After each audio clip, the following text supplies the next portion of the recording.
اگر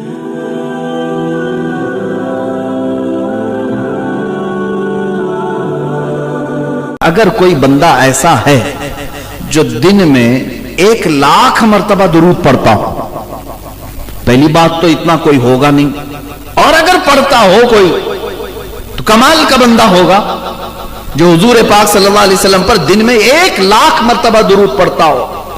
کتنے بڑے کمال کا بندہ ہوگا، کتنی بزرگی کو پہنچا ہوگا۔ لیکن فرماتے ہیں 1,00,000 مرتبہ دن میں درود پڑھنے والا ہے، لیکن اگر زندگی میں لاکھوں درود اس کے منہ پر مارے جائیں گے، لاکھوں درود اس کے منہ پر مارے جائیں گے، کسی کام کے نہیں۔ محبت رسول کا مطلب صرف تسبیح گھمانا نہیں ہے۔ مجھے حکم ہوا ہے تحفظ ناموس رسالت اور صحابہ اکرام کا کردار۔ میرے عزیزو، یہ تو ہماری پوری زندگی کا ٹاپک ہے، صرف آج کے ایک دن کا نہیں، میری زندگی کا، بلکہ میں آپ سب کے لیے بھی کہتا ہوں موضوع سخن اگر پوری زندگی کا ہے تو یہ بنا لو جو اعلیٰ حضرت نے بنایا تھا، جس کو میں نے شعر میں پڑھا، جان ہے عشق مصطفیٰ۔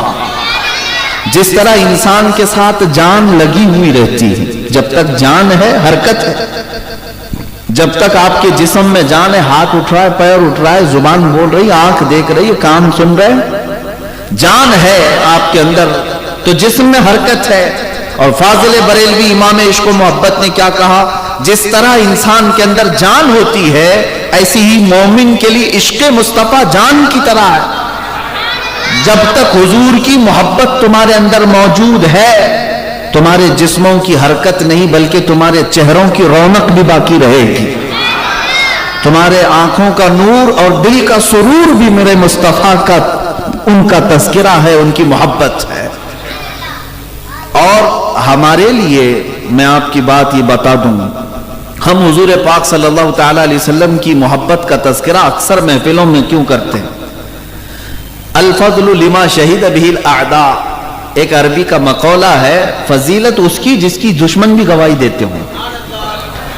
ہمارے جو دشمن ہیں، جو ہمیں بریلوی کہتے ہیں یا ہم سب کو جس طرح کی وہ تان و تشنیع کرتے ہیں، اور دشمنی میں ہمیں بدعتی، گمراہ، نہ جانے کیا کیا کہتے ہیں، ان لوگوں کی زبان سے اگر میں آپ کو بتاؤں جو اہل سنت و جماعت بریلوی طبقے سے سب سے زیادہ نفرت کرنے والے ایک بڑے دانشور نے، ان کے اعتبار سے جو دانشور ہے، ان کا جو بڑا خطیب ہے، وہ اپنے بیان میں کہتا ہے کہ حضور پاک صلی اللہ تعالی علیہ وسلم سے جیسے صحابہ محبت کرتے تھے، اس زمانے میں ویسی محبت اگر کہیں دیکھنا ہے تو بریلویوں میں دیکھو۔ یہ کون کہہ رہا ہے؟ دشمن کہہ رہے ہیں۔ تو ہم نے یہ بات صرف اور صرف اس لیے لی کہ دشمن جس کی عظمت کا اعتراف کرے، یہ تو کمال کی بات ہوتی ہے۔ بعض لوگ اس بات کو بھی نہیں سمجھ پاتے، دشمنوں نے اسلام کی بہت ساری باتیں جو بیان کی ہے اس کو لیا جاتا ہے، جیسے اسلام کے متعلق جن لوگوں نے کہا، برنارڈ شاہ نے کہا دنیا کا سب سے اچھا دین اسلام ہے، اس کو کوٹ کر کے بہت ساری جگہوں پر بیان کیا جاتا ہے۔ حضور صلی اللہ علیہ وسلم کی تعریف میں گرو نانک نے کہا ہے، اور کئی ایسے انگریز مفکر ہیں، مدبر ہیں، مورخ ہیں، انہوں نے حضور کے بارے میں لکھا ہے، ان کی بھی چیزوں کو کوٹ کیا جاتا ہے۔ قرآن عظیم کے متعلق بھی کچھ محققین نے جو مسلمان نہیں ہیں، جو عظمتیں اور فضیلتیں بیان کی ہیں، اس کو کوٹ کیا جاتا ہے۔ اس لیے نہیں کیا جاتا کہ ہم ان کی عظمت کے قائل ہیں، اس لیے کیا جاتا ہے کہ دیکھو وہ گمراہ ہو کر کے بھی دین کی تعریف کر رہا ہے۔ ولید بن مغیرہ حضور کا کٹر دشمن ہے، لیکن اس نے جو حضور کی شان میں تعریفی کلمات کہے ہیں وہ آج بھی حدیثوں میں لکھے گئے ہیں۔ ابو جہل نے جو حضور صلی اللہ تعالی علیہ وسلم کے متعلق جملے کہے وہ بھی حدیثوں میں موجود ہے۔ تو یہاں ایک بات میں یہ عرض کروں کہ اگر میں نے کسی گمراہ، بددین، کافر اور مشرک کا کوئی قول نقل کیا ہے میرے آقا کی عظمت بیان کرنے، قرآن کی عظمت یا اسلام کی عظمت بیان کرنے کے لیے، تو اس کا مطلب یہ نہیں کہ میں اس کے عقیدے سے متفق ہوں، بلکہ اس لیے کہ عربی کا مقولہ ہے الفضل لما شہید بہ الاعداء